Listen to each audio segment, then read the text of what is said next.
Dan langsung dari salah satu pusat pembinaan sementara PPS Masjid Nurul Iman, wakil kami Syafiqah Azmi. Mungkin ada laporan di sana bagaimana pengalaman yang sukar dilupakan kerana ia adalah kali pertama berlaku sepanjang hidup. Syafiqah, teruskan dengan laporan anda.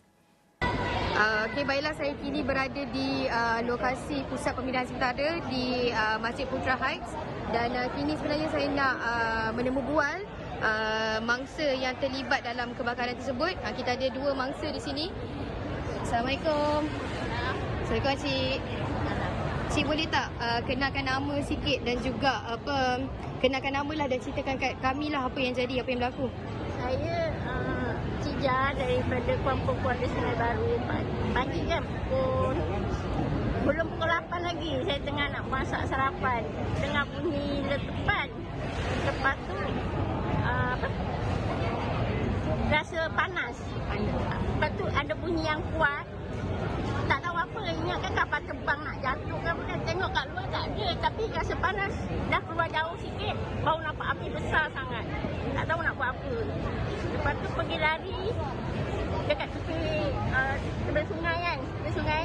Sebab sebelah sini panas lagi, pergi belakang. Terus ke arah sana lah, lari terus. Dengan sepinggang tak ada buat apa. Dengan pintu rumah terbuka. Semua lari. Tentu makcik seorang lah makcik. Dengan anak. Saya suruh anak alihkan kereta, bawa kereta. Sempat bawa kereta keluar? Sempat. Tempat pertama yang makcik pergi tadi kat mana tadi? Lepas saya ikut je jalan tepi sungai tu. Keluar terus? Keluar. Dah separuh jalan tu saya ikut. Berapa nak ikut semak, baru ikut jalan raya. Dah dia tempat dah tak rasa bahang sangat kan. Ikut jalan raya terus. Sampai tu. Kat simpang S, traffic light tu, jalan kaki kan. Sampai cari anak kat mana. Cari anak kat mana, baru diorang ambilkan lah kat situ. Bawa. Lepas tu saya tunggu dekat tu. Dekat tol Putra Heights kan. Tunggu lama kat situ. Lepas tu bila dapat tahu kat sini ada bukan PPS, dah tak sempat. Anak semua selamat lah. Saya tadi datang dengan anak saya. Lepas tu dia cari pampers anak dan nak isi minyak. Lepas tu dia tak boleh masuk dah. Saya tak tahu dia kat mana. Sebab bateri telefon tak ada dah. Cik, macam mana Cik? Tadi apa yang berlaku? Pagi ni kita bangun nak buat air kopi untuk mak. Dia buat air tu. Mak air panas. Ya mak dah buat tu. Kita main-main kita berdua dalam bilik. Tapi kita tak tahu letupan tu tiba-tiba jiran kita sebelah kita panggil keluar. Api tu sudah marah. Betul-betul saya keluar tu selai sepinggang. Pintu tak ditutup, pintu. Saya pun tak bawa apa-apa, selipar pun jalan tepi sungai tu kaki tanpa selipar. Jadi saya ngelakkan api tu macam menyedot saya tu. Saya lari tu macam api tu menyedot saya. Saya terus astagfirullahaladzim, saya bersikir banyak-banyak. Lalu tapi gon semak-semak, gon puring, gon mana yang boleh lalu lah. Naik dia gon semak tu. Saya tu pergi jauh, terus lama-lama dia agak jauh. Masih ada batu lagi. Batu tu lembah kepala kan, badan. Terus kita singgah ke rumah orang tu pun bunyi lagi. Terus kita jalan lama-lama ke jalan raya. Terus dia orang pada kumpul di situ. Terus saya berhenti. Kita tak fikir kendaraan, tak fikir rumah. Fikir selamatkan diri sahaja. Rumah tu pintu terbuka semua. Saya TV hidup, semua hidup. Kita kan baru nak minum sarapan pagi. Kan kita baru solat subuh, nak buat air. Macam tu lama-lama tu dengar letupan bertutup. Kuat dah, sangat kuat. Kuat, sangat-sangat panas. Yang bukan main, kita lari tempat jauh lagi. Itu kan rasa panas lagi. Masih lagi rasa panas? Rasa panas lagi. Cik tadi tu tadi tak memang sendirilah?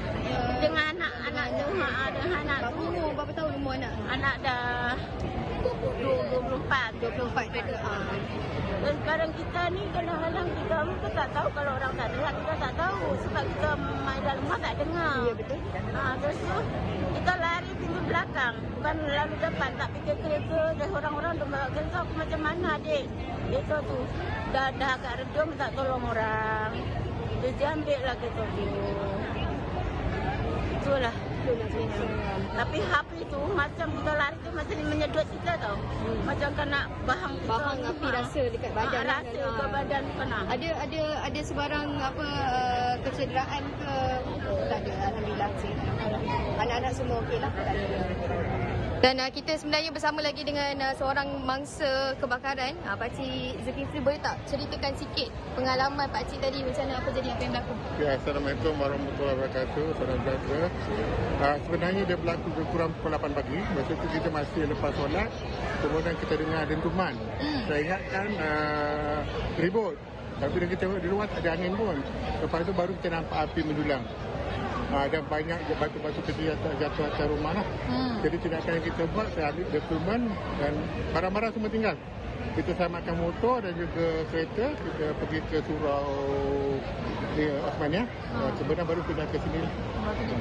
Jadi pakcik, waktu berlaku tadi tu, pakcik tu lari macam mana? Lari tu keluar ke? Saya keluar dari rumah. Kebetulan saya dokumen memang dah siap. Memang garasi sebab dulu banjir kan. Jadi ambil dokumen, kemudian ambil kunci kereta, terus keluarkan kereta dengan kereta. Sempatlah keluarkan kereta. Ada cedera apa-apa ke tadi pakcik? Tak sebab tadi ada orang cakap macam bahang kan? Kuat sangat bahang. Lepas tu kita tak boleh nak tunggu sebab dia bukan api tau, dia bahang. Dia bahang. Dan masa tu pun cuaca pun dah jadi merah tau. Ada merah. Jadi itulah tindakan kita boleh buat. Kita tak fikir tentang apa barang-barang tinggal. Penting sekali kita selamatkan diri, anak-anak semua selamat, alhamdulillah. Tadi anak-anak ada di rumah tu macam mana? Anak-anak semua dekat surau. Semua ada di rumah. Ada di rumah dan pagi tadi kita ada 6 orang. Alhamdulillah semua selamat. Baiklah, itu yang saya dapat kongsikan sementara ini bersama mangsa, dan update terkini juga akan saya berikan dari semasa-masa.